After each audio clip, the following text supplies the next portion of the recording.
Hello everyone, welcome to Kanen Coffee. Today we have a Pavoni professional espresso machine. Now this machine was broken because it was not heating up, but we basically had to replace the fuse inside the machine, the one that you see right here.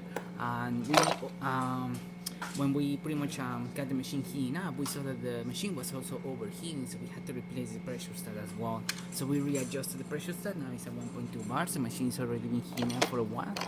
We also did a tune-up on the machine, replacing these little parts that you see right here: the side glass itself, the gaskets from the group head, the gaskets from the group head sleeve.